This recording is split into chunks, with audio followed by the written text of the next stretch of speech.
Well, here we are getting towards the end of April, and unfortunately in the state of Minnesota this year, we don't have 2 feet of snow like we did last year at this time. So that's a plus. All our games, conference games, are all caught up. We're on schedule with everything to be played on time.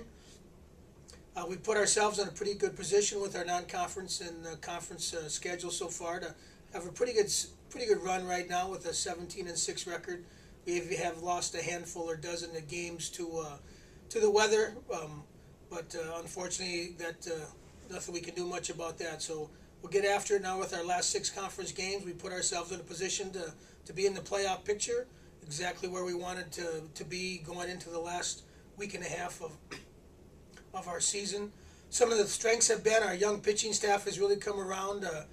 Excuse me, our team ERA is very very much under control. We're doing a pretty good job. Working on depth is important, especially when you start playing a bunch of games in a row, like we just got off of 6 games in 5 days, and some of our guys came through in a nice fashion, so that's a plus. We've been hitting the ball fairly consistently all year long.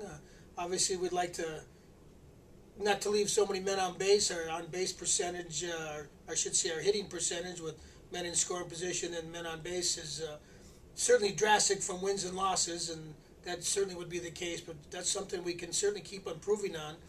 And if we can do that down these last 6 games, we'll be in good shape. We host Hamline here on Saturday, a doubleheader starting at 1 o'clock, and then next Tuesday we have our last home doubleheader against St. Thomas, which is always big games for us, and then we finish on the road at Gustavus on May 4th. So a good week of baseball, and we'll be in the playoffs.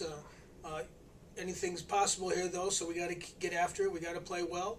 Everybody we play, I tell the guys we're good enough to beat anybody, but in the game of baseball, if you don't play well, anybody can beat you as well. So we have to be ready to go, and all of our arms should be ready to go, and we're looking for a nice final 6 games in our last week of our conference schedule.